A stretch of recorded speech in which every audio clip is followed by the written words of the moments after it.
What is up, YouTube? This is DFS Dart Throws and Cash. I'm going to review this Thursday's lineup that we cashed in, and then I am going to talk about the games tomorrow, which is Sunday. Today is Saturday. I was grinding out this morning for a few hours trying to get these numbers finally in. I worked a little bit yesterday, trying to find some good sleepers for y'all, trying to find the games to target.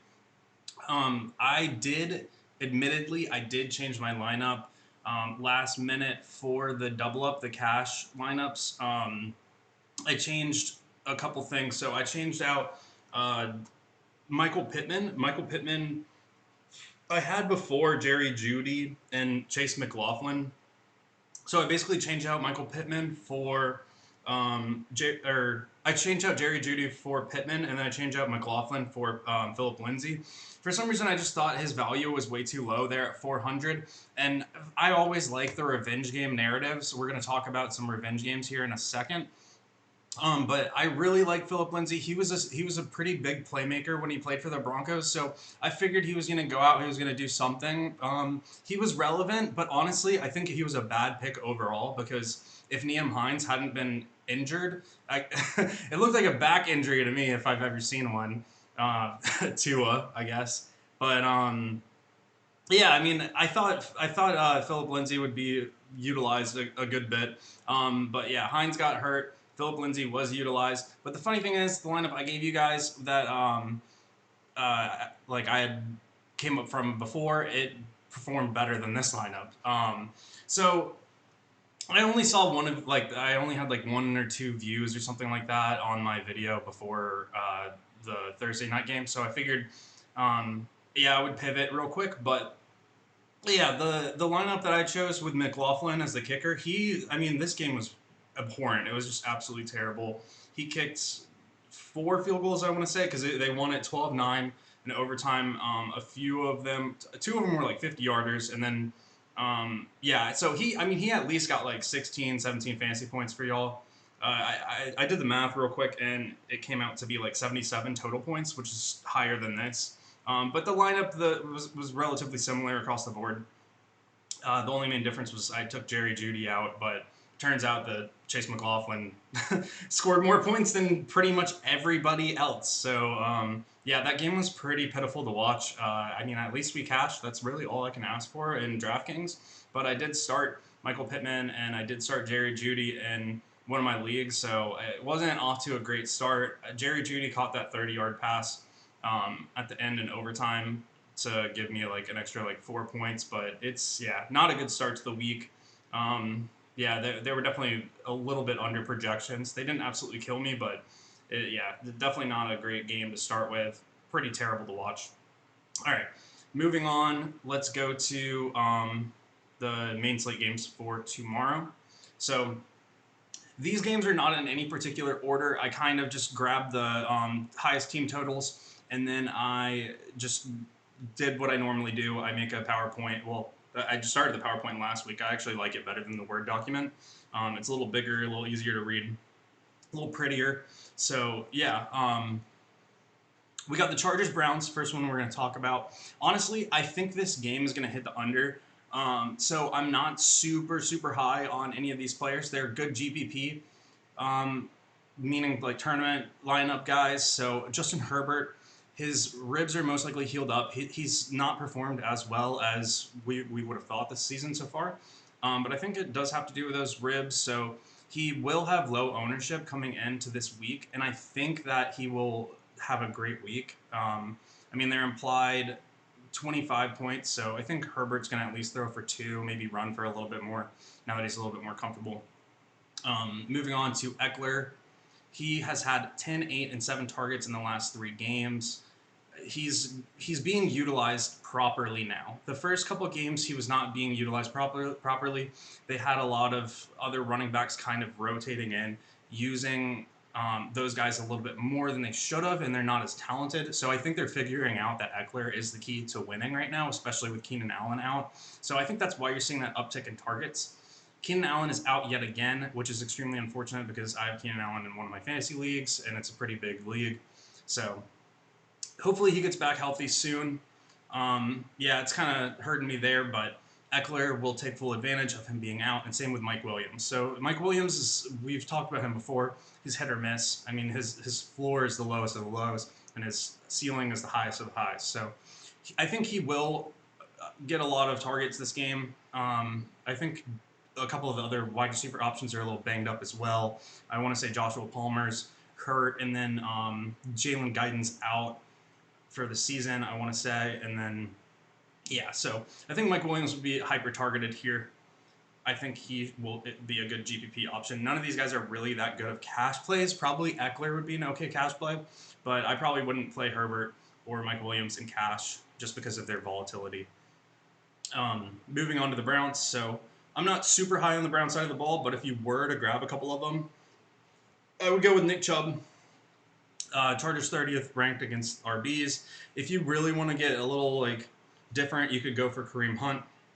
But Chubb is the clear number one back. I think he's going to run all over the Chargers. So, yeah, they're going to be using him a lot. Brissett's not that good. Amari Cooper, he's going to be another GPP option. We had him last week, but he did not perform very well. He had maybe, I think it was like 6 or 7 targets, but he did not do much with them. The Chargers actually have been very bad against wide receiver ones. So I'm hoping Amari Cooper can run some decent routes. He can get some decent targets from Brissett and get something going here. He's a good GPP option. I think he's got pretty high upside this week. Njoku, he's always going to be a great value if he's around 3,800. He's got the targets. He had a breakout game a couple weeks ago with like 30 points, and then last week he did like 10 to 11 points. So I think like in cash he's actually pretty viable. And if you want like a higher upside tight end with like relatively low ownership, Njoku could be the way to go. All right, let's move on to the next one. This game, I'm probably not going to make the same mistake I did last week and stack the Bills, because there is this like one like off chance where the Steelers D could show up. The Steelers like do have a great defense. I'm not sure if the Bills are going to win by 14 points. That's what the Vegas line has it right now. And I mean, Josh Allen, just seeing him in that last game, there were a lot of turnovers. Josh Allen was throwing the ball kind of like wildly. There were a lot of drops. I don't know if you guys watched that game, but a ton of drops from everybody on the offense. Another thing, Dawson Knox is out. So I think there's really only going to be 2 main wide receiver targets here, and that's Diggs and Gabe Davis. So I think Diggs is going to be a great play. He could get you, 30 points again. Steelers are 27th against the wide receiver, so I think Diggs is definitely in play. That Josh Allen Diggs stack can be used in cash. It's pretty expensive, but I think it might be worthwhile. Even if the Steelers do get some turnovers, that's not going to affect much, and they're just going to pass the ball more, if anything. Gabe Davis, he's probably more of a GPP play at this point because he had some pretty low games, so his floor is pretty low. Jameson Crowder's out. He wasn't really getting that many targets, but he was still getting a few per game. It was like 3 to 4, so that's going to be dispersed around. And then Isaiah McKenzie, he's dealing with that concussion still, so he might be out of this game. I honestly, like the NFL, this is kind of off topic, but these guys get concussions and then they're in the next week. And just as a person who has dealt with post-concussion syndrome and had a lot of concussions, this is not the way to to deal with concussions. You don't get like borderline knocked out and then like get put back in the game within a week and practice in a limited fashion. It's just not how it works. With severe concussions, you need to be resting for several weeks. It's all on a case-by-case basis, but these guys probably have had concussions in the past, so they don't really take that into account, it seems like. But it's not really my problem. I'm just focusing on fantasy stuff, but that's just my opinion. These guys who get concussions, they're rushed back out, and they're gonna have some issues later on in life. Okay, Devin Singletary, he could be a good play. Steelers 25th against running backs, and his usage has gone up the past couple of games. I think they're realizing he's a pivotal point in this offense.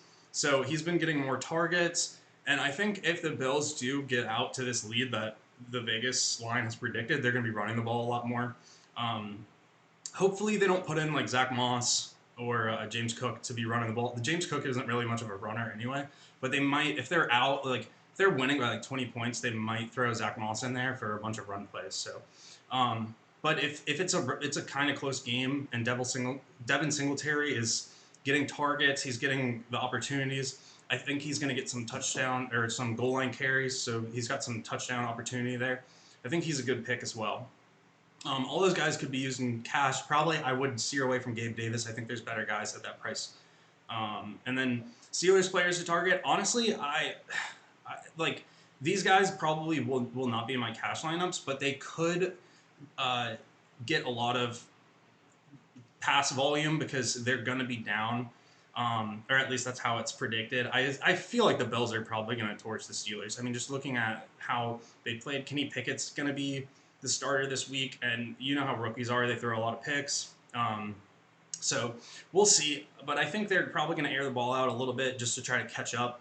So Deontay Johnson, he's a little hurt right now. I think he was dealing with like a hip injury, if I'm not mistaken. He's gonna be dictating a lot of targets, so he could have a good game. I mean, even if he catches 8 balls for 100 yards, that's value right there, and I think that's definitely feasible to happen.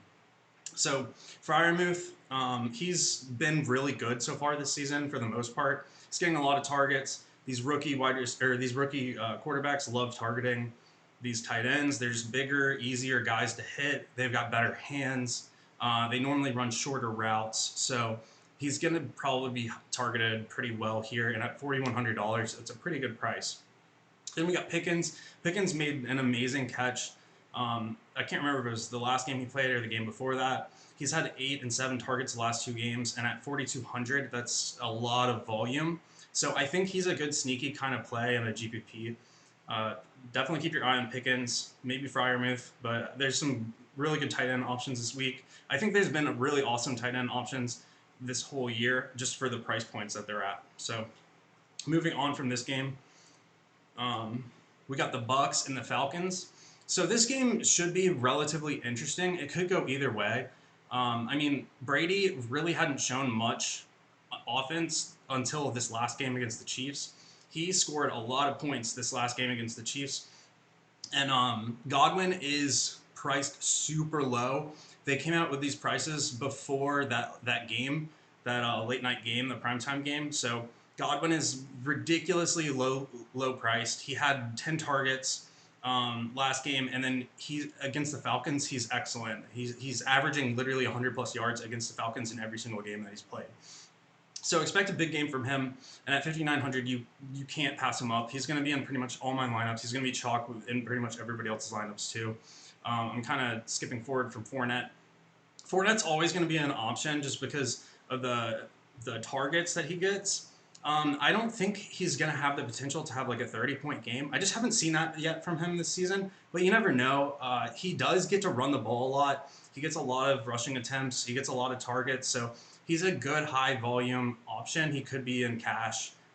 If you want to get kind of sneaky, you could have like a Brady, Fournette, Godwin, Evans stack, and that would be wild.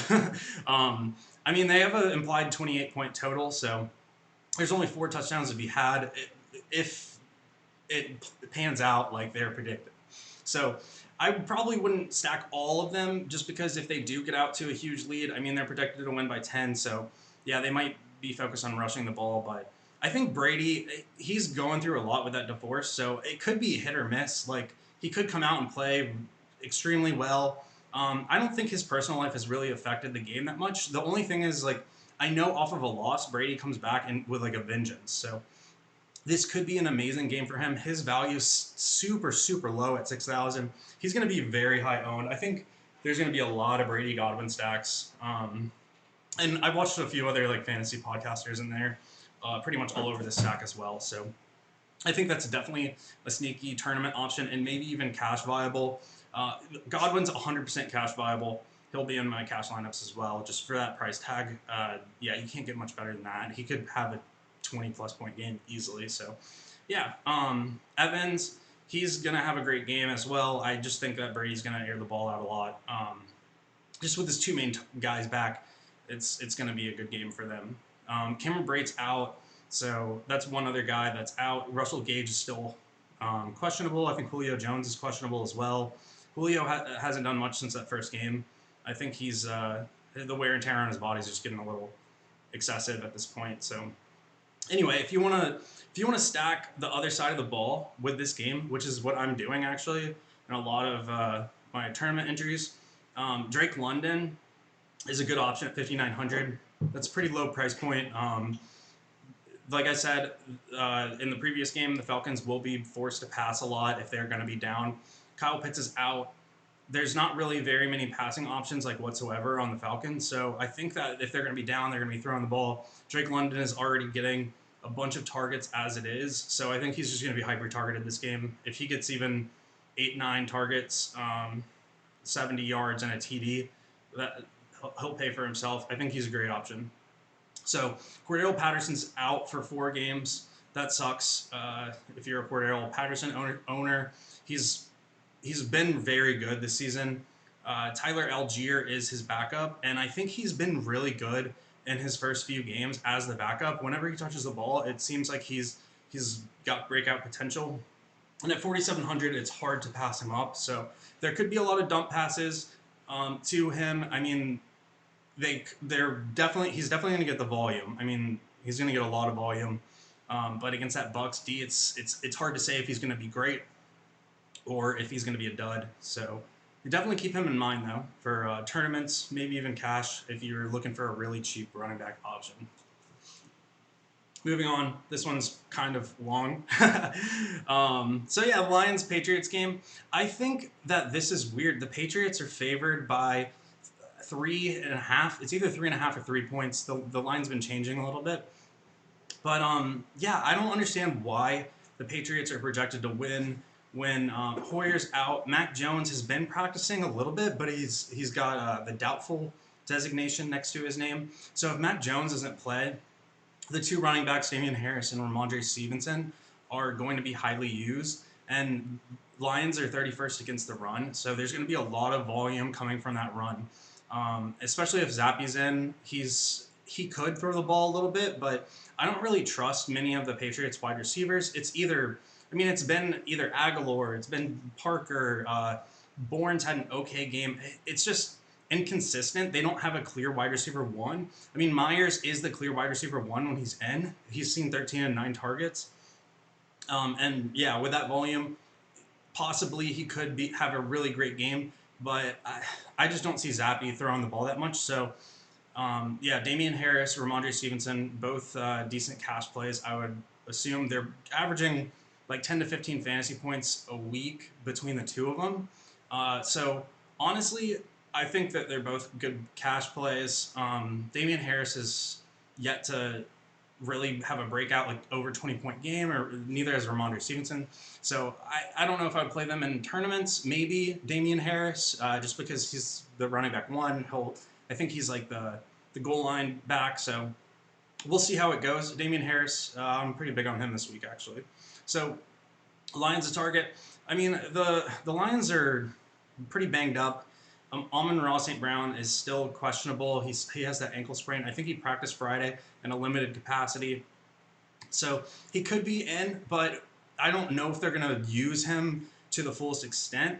I mean, he's amazing. If he's in, then yes, I would definitely consider him. And yeah, so a couple of other guys are banged up as well. There's like DJ Chark's out, I think, and then Josh Reynolds has been getting that target volume ever since like Chark is out, and then Amon-Ra is out. So Josh Reynolds is definitely in play if Amon-Ra's out. I'm not sure if I would play him if Amon-Ra is in. But he could be a sneaky play even if Amon-Ra is in and he's used in a limited capacity. Kind of bouncing around here again. So back to Goff. The Patriots are the 24th against the quarterback, and Goff is actually averaging 35 pass attempts per game, which is pretty high. I think that the Lions are definitely focusing on their passing because their defense is not very good. They're letting a lot of points hit the board, so they're having to pass to catch up. I think the Lions win this game. I don't know why the line is Patriots winning by 3 with that backup quarterback situation.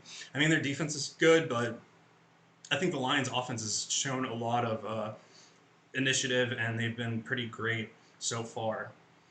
Back to TJ Hawkinson. So Hawkinson is coming off a huge breakout week. Patriots are 26th against the tight end. I think that after last week, Goff is going to realize that Hawkinson is a pretty important part in this offense. I think he's going to be targeted a lot more this week than the first few weeks. So don't be shocked to see if TJ Hawkinson has another big week. I'm not sure if he's going to have another 30-point week, but he's definitely a good play in cash, in tournaments. Yeah, either one. Jamal Williams, sorry, I'm literally skipping back and forth. I just am excited to talk about each of these players, I guess. So Jamal Williams at 6,500. He's had 20 running attempts and 19 running attempts in the last 2 games. And then he's getting, I want to say, averaging like 3 targets as well. But with that kind of usage at 6,500, that's insane. I mean, his last 2 games, he's done amazingly. 6,500, great price for him. I think he's viable in cash or tournaments. Yeah, so definitely consider those guys. Moving on to the Vikings-Bears. So the only reason why I really have this one in here as one of the... It's not really a higher total, but I think the Vikings are just going to destroy the Bears. I think Kirk Cousins has a perfect opportunity to come back and have an amazing day. He hasn't really had that great of a season so far, but he's averaging 40 pass attempts per game. I think that Kirk Cousins probably has a chip on his shoulder. He's going to come in and he's going to show what he can do against this crappy Bears D. I mean, they're not that bad on defense, but the thing is, they turn the ball over so often that the Vikings are going to have the ball a lot. So I think Kirk Cousins is really going to show what he's got. And I think that Cousins-Jefferson stack could be pretty great. But do I even really need to explain why Justin Jefferson is in here? He's pretty expensive at that price tag, but he's just one of the best, if not the best, wide receiver other than Cooper Kupp. And I think he's better than Kupp, but Kupp just gets more targets because Matthew Stafford just doesn't look at anybody else. I mean, he really doesn't. He doesn't look at Allen Robinson, doesn't look at really anybody else at all other than Higbee and Kupp. So Jefferson's definitely in play. Dalvin Cook, Bears are 24th against the running backs. I think Dalvin Cook's going to kill it. He's going to be in a few of my lineups for sure. Dalvin Cook, he's been waiting for a breakout game. I think he's definitely a top 10 RB, maybe even top 5 with his talent. And I think the main thing is like everybody's been running against the Bears because their run defense has not been that great. So they might be focusing on that run game. Dalvin Cook is a pass catcher as well. I think Dalvin Cook's in for a big game. I had to throw Adam Thielen in here. I'm not super high on Thielen, but those targets, 7, 8, and 9 in the last 3 games, that's a good target share. I think that if they do double team Justin Jefferson, Adam Thielen could be a sneaky stack with Kirk Cousins. So yeah, definitely. I'm not sure if I would stack Cousins, Jefferson, and Thielen because I do think they're going to be running the ball a lot. And I mean, unless you're doing like a cash lineup where you're just trying to maximize the Vikings offense, I don't think that double stack is a great idea here. But if you do want to stack Cousins and Jefferson, or if you just want to throw Dalvin Cook in your lineup as well, those are definitely good plays. Bears targets. I really don't even want to target anybody on the side of the ball. I mean, David Montgomery is still questionable. I'm not sure if he's going to come back and score or do well. I don't know what capacity he's going to be playing in. So it is a risky play, more of a tournament option.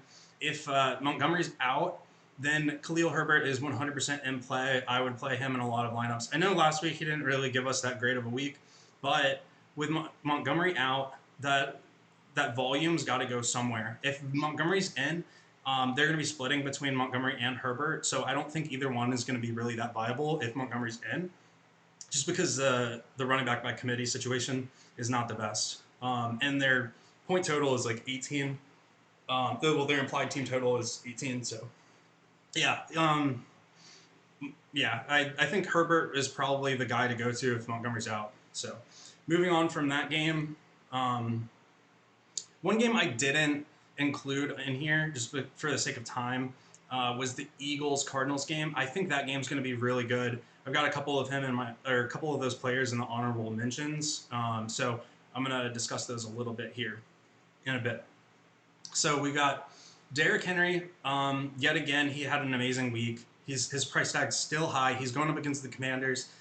I think the Titans are gonna get up in this game, and I think they're utilizing Henry a lot more properly. I think these running backs are really coming into fruition, and they're doing better as they play. So Derrick Henry definitely viable, mostly in cash. Some tournaments he's pretty expensive, but if you can afford him and find some cheaper wide receivers, I think it's worthwhile. Nick Chubb, I already put him in here, so yeah, we already talked about him. Alvin Kamara, he's kind of a sneaky play. He's questionable, but I think he said he's expected to play. A few days back, he said he's good to go. I think that Alvin Kamara is a little too cheap here at 6,600. He's getting tons of targets. He's going to get a bunch of volume. Michael Thomas is still out. I think that they're going to rely on this run a little bit more. And Alvin Kamara he's got top 5, top 10 RB potential in the week at 6,600. I think he's like kind of a sneakier play. He'll be pretty low owned, so high on Kamara. James Robinson. So he has been very good. Last week, he was kind of shut down. They were playing in pretty bad weather, but I think he's going to be a great running back option. He has tons of targets coming his way. I put Damian Harrison here too, and I already talked about him. Anyway, yeah, James Robinson. I would highly consider him in pretty much all your lineups as well. Just for that price tag, it's too cheap for him. And you got Raheem Mostert. He's getting a bunch of usage. I wouldn't really play him in cash, but in a tournament, I think that he could have breakout potential just from all the usage that he's getting. He's getting tons of attempts, tons of targets his way. So I think Raheem Mostert is definitely in play as well for a running back situation. All right. And then moving on to the wide receiver, honorable mentions. So Tyreek Hill, he's always in play. I think even with Teddy Bridgewater, I think Teddy Bridgewater is a decent quarterback. Honestly, I think he's pretty much on par with Tua. He might even have a better deep ball. So Tyreek Hill is in play. I know he's a little banged up. Waddle's also kind of in play as well, but I wouldn't stack both of them. Teddy Bridgewater could be a sneaky start. Next, we got Deebo Samuel. So he's going up against the Panthers. And the Panthers, their offense is non-existent. I don't even remember the last time. Oh, we did score an offensive touchdown with Christian McCaffrey in garbage time last game. But, yeah, I think that the Panthers, they don't get first downs. They don't have time of possession. Deebo Samuel's going to be on the field a lot. He's going to get a lot of targets. He's going to get the rushing attempts. He's the most used offensive piece on the 49ers. He's going to be a good play this week. I don't think a lot of people is going to pick him either just because they know the Panthers D is pretty good, but I know the offense is pretty terrible. So there's that. A.J. Brown and Marquise Brown. So these guys are going up against each other. Eagles and the Cardinals actually probably have the highest point total on the week. So definitely don't sleep on these guys. It's funny. There's A.J. Brown, Marquise Brown, and then Amon-Ra St. Brown, Equanimous Brown. There's a bunch of guys. I mean, Amon-Ra and Equanimous are brothers, but I think all the Browns are pretty much in play this week. I think that the Eagles and the Cardinals will probably be passing a bunch. So I think A.J. Brown versus Marquise Brown, that could be a sneaky back and forth play. So if you want to stack A.J. Brown with Jalen Hurts and then add Marquise Brown in to have that opposite side in that high point total game, I think that's actually a pretty good idea. And then we got CeeDee Lamb at 7,100 going up against 31st ranked wide receivers, or Rams against the wide receiver. So I think he's a great play. He's demanding a lot of targets, and he is performing pretty much every week, even with Cooper Rush's quarterback. So I think he's a great play just for that PPR standpoint. He's getting a lot of receptions. He's getting a lot of usage. So Michael Gallup's going to be in this week as well. So I think that some people might be guarding Michael Gallup, and it might free up CeeDee Lamb a little bit more. And Michael Gallup might be a sneaky kind of play if they double team CeeDee Lamb or something. And Michael Gallup's, he came back from an injury, he scored a touchdown, so we'll see how that game goes. I think the Cowboys are going to end up destroying the Rams. I just don't believe in the Rams. Like I said earlier, all they do is pass to Cup and Higbee, so if they take those two guys out of the equation, I think the Cowboys are going to win. DK Metcalf, his targets continue to go up. I mean, he's getting around 10 targets these last 2 games. They're realizing DK Metcalf is still a freak of nature. Geno Smith and him have a really good rapport, so DK Metcalf is still in play for sure. Next up, we got either actually Terry McLaurin or Curtis Samuel. So Logan Thomas is banged up. Jahan Dotson's out with the hamstring. I think McLaurin or Curtis Samuel are great plays just because they're probably. I think this game against the Titans, it's gonna go over the point total, and I think that the Redskins are gonna have to pass a lot. I mean, Wentz has been passing a lot in general, but if it's just narrowed down to those 2 options, I think that either one of those guys could be a really good sneaky play. Um, if I had to pick one, I would probably pick Curtis Samuel, just because McLaurin has not been the main guy. I mean, he's been decent, but his upside is not as high. But Curtis Samuel, McLaurin, if you want to stick one of those guys in a tournament lineup, I think that could be a pretty good option. Chris Olave, Michael Thomas is out again, and Chris Olave is just getting all the passes. I mean, there's like a stat where he has the most air yards per target in the league right now. So Chris Olave, he's still cheap. I don't understand why they haven't adjusted his price tag. I think Olave is going to have a lot of targets. He's going to have a great game again. 5,700, way too cheap. He's probably going to be in pretty much all my lineups again as well. And then we got Robert Woods coming in at 5,200. Burks is out, and he's been getting a sneaky amount of targets as well. And he doesn't really have that many other people to pass to, so Robert Woods is a sneaky kind of play. I honestly would even probably throw him in my cash lineups as well, just because of that sheer volume. And the Commanders are ranked 30th against wide receiver for fantasy purposes. Moving on, more honorable mentions for tight end. So we've got Zach Ertz, revenge game. So I think Zach Ertz, he's going to be in pretty much all my lineups. He's getting the most red zone opportunities for the Cardinals. He just hasn't really been able to catch any touchdown passes. So I think he's actually a really good viable option. So I'm going to have Ertz in the majority of my lineups this week. Yeah, I think he's going to have a great game. He's probably going to, like, the revenge game narrative, it sounds stupid, but it's true. Like, these guys really want to show out against their last teams that they played for. And you got Goddard. So he's playing against Ertz. I think there might be, like, I'm not sure if there's bad blood between them, but it's also kind of like a little bit of that revenge game narrative too, because the Cardinals are 31st against the tight ends. I think they're going to be going back and forth, and it's going to be pretty interesting. Those guys are both priced pretty damn low, so definitely consider both those guys when building your lineups. And you got Tyler Conklin.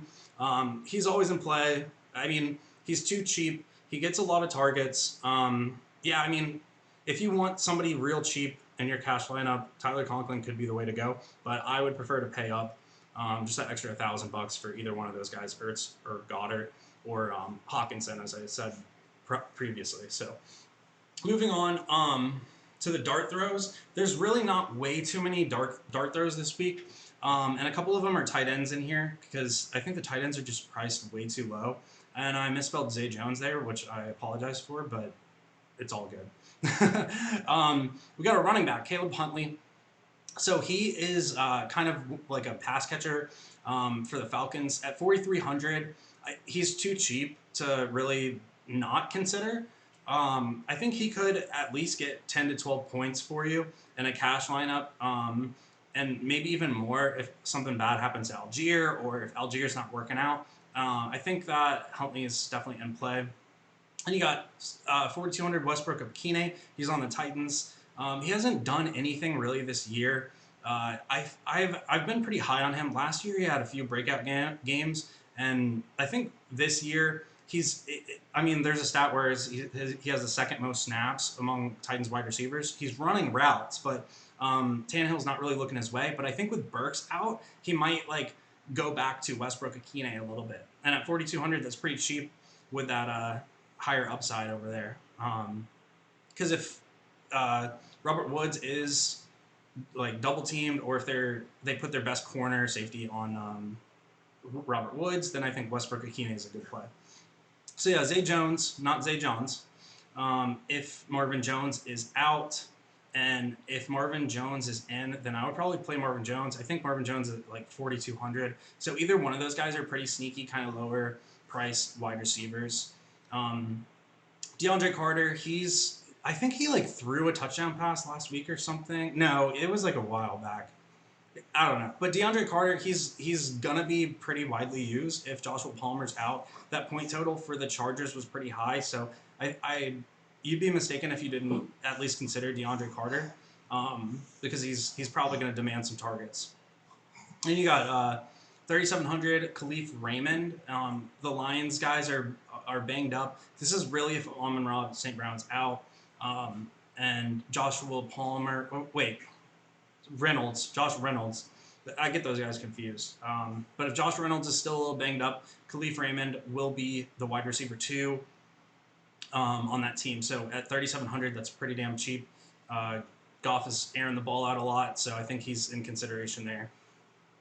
Dalton Schultz at 3,400. He's pretty sneaky. I mean, that's real cheap for a pretty talented tight end. He had 3 targets last week, and he didn't do anything with it. But I think that Dalton Schultz is, I mean, the first week he was priced up at like, I think closer to 5,000. So I think this is kind of a misprice on him against the Rams. I think the Rams are I think they're one of the best against the tight ends, but I think he's a sneaky play at 3,400. I think he has potential to at least get 15, 20 points if he gets targeted in the red zone. Then you got Khalil Shakir. He's the Bills wide receiver 3 right now. With Crowder out and McKenzie questionable, I think he could be a little bit more in play. Josh Allen did look his way a couple times. He had a few targets last week. McKenzie, if McKenzie's out, then I think Khalil Shakir would be a great play there. Quentin Morris, you probably never heard of this guy, but with Dawson Knox out, he's the backup tight end. He played more snaps than the other backup tight end, and I think he might get some passing volume at 2,600. That's pretty damn cheap. I mean, even if he gets you a 0, if you really just want to punt that tight end position, or I mean, just hope for like a super high upside play from him, I think that's actually a pretty decent pick. So moving on, I think last we got is the defense. So Bills, obviously the top defense on the week. I think that if you're playing cash, you probably want to play the Bills against Kenny Pickett. Yeah, I mean, enough said there. There's the implied team total for the Steelers is 16. Implied team total for the Bills is 30. So, yeah, I think they're going to get a lot of turnovers, a lot of sacks. The Bills' D is the best D in the NFL right now. Cowboys are cheap. I didn't put the prices. The Bills are 4,100, I want to say, and then the Cowboys are 2,500. Cowboys are probably going to be the main defense that I'm going to be playing. They're going up against Matthew Stafford. I think they're a great defense. I think they're going to put Diggs, like Trayvon Diggs, on Cooper Kupp. I think he could lock down Cooper Kupp potentially. Diggs likes to go for those big play interceptions. Sometimes there's blown coverages because of it. So Kupp may actually have a pretty big game, like as, I don't know, on the opposite side of things. But I think the Cowboys are definitely in play. Stafford was sacked a lot last week. Their offense really hasn't gotten going whatsoever. I think Cowboys D is a good pick. And then on the opposite side of the Bills ball, this is actually kind of contrarian if you want to throw in a contrarian defense for a tournament lineup. Steelers are cheap. I think they're at 2,400, I want to say. And Josh Allen was kind of reckless with the ball last week. Minkah Fitzpatrick is a demon on defense. I think he's going to lock down a couple of the wide receivers. He's probably going to be on Stephon Diggs. So Josh Allen loves going to Diggs. I think Minkah Fitzpatrick could have a game where he gets 2 picks even. Steelers D is not bad, and that's definitely a contrarian play. Could end up very badly, but the only option the Steelers have in this game is to play defense. Their offense is not great, so it could be a decent game for the Steelers if I could just see it that way. So that is pretty much it. One thing I do want to do real quick, I'm going to build a quick little lineup, and I want to show you guys something real quick as well.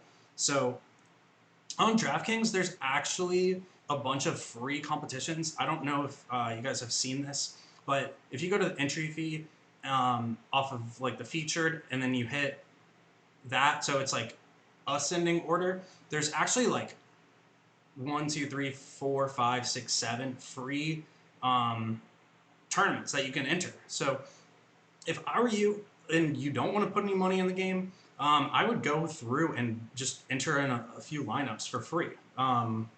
You can't lose anything. So I'm going to build a free lineup for you guys real quick. And yeah, I'm just going to make it happen real quick. So yeah, Tom Brady is definitely going to be my guy in a lot of tournaments. So I'm just going to go off of this Godwin stack that I was talking about. So yeah, Tom Brady, Godwin stack. And then I'm going to go in and throw the Cowboys D. And then that's my favorite D on the week. And then we got, I'm going to go throw Zach Ertz in. He's my favorite right now. He's got 11, 10, 6 targets, and he's got a pretty low floor at 10 points. So I think if he gets more opportunities in the red zone, he's going to be pretty freaking good this week. All right, moving on. Running backs. So James Robinson, I'm going to throw him in. Just against Houston, they're pretty pitiful against the run. He did have a bad game last week, but I mean the previous games he was getting a lot of usage. He's got targets, so I think that's a great play. I think that they're going to be running the ball a lot if they're going to be ahead. So I think that's pretty good. Okay, let's throw in Devin Singletary as well. I think that the Bills are going to be winning this game. I think Devin Singletary, like I said, he's getting more targets. He's getting more attempts. I don't know why it's taking so long. But, yeah, he's getting 9, 11 attempts, 11 targets in the Miami game, 5 targets in the Baltimore game. So they're using him a lot more. That upside at 24, it's pretty good. This game has a high point total. He only has 1 touchdown. So if he even emulates what he did last game, grabs a touchdown, he's at value. So I think he's a pretty good play. Cheaper wide receiver, like I said, Olave. Definitely one of my favorite plays on this week. I mean, he's just getting all the targets, 13. He was only at 7 last week, but that's still pretty considerable, and he got a TD. So I think he's a great play. So we've got a good bit of money left. Let's see. I'm going to go throw Robert Woods in here against that 30th ranked Commanders defense, and then we're going to have 7,500 left over, which is a decent amount. And yeah, I think AJ Brown is probably a good play here. I honestly like either 3 of these guys. You should be a little bit contrarian and maybe go a little bit cheaper. Honestly, you could even do a double stack with Mike Evans here if you wanted. It's a free entry, so why not, dude? I'll double up and see what happens there. So yeah, that's actually a pretty sweet lineup. Yeah, I really like that lineup a lot. We'll see how that one does. Let's go. I'm going to do that exact same lineup in another entry. I'm going to throw Dalvin Cook in instead of Evans, and then I'm going to do another one with AJ Brown, just because they're free. So I mean, those if my core plays are doing well, then I think that we're going to have a good game. So it was Brady, Godwin, Olave, and we have Robinson, and then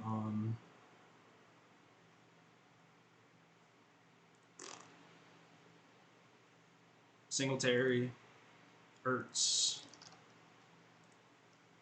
then Cowboys.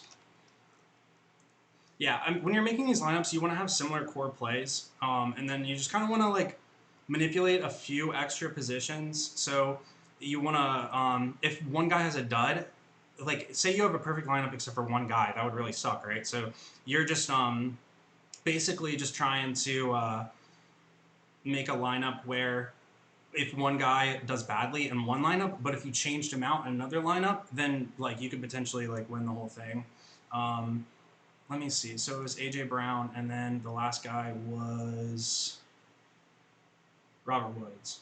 All right, you get the point. I'm going to make one more lineup with Dalvin Cook as that flex play, but that is it for me. Good luck to everybody this Sunday. I had fun making this. It was a little bit more it was a little shorter than the last few, so that's a big plus for me. I'm trying to make these a little bit more concise. 45 minutes is still a pretty long time, but it's better than an hour and 5 minutes.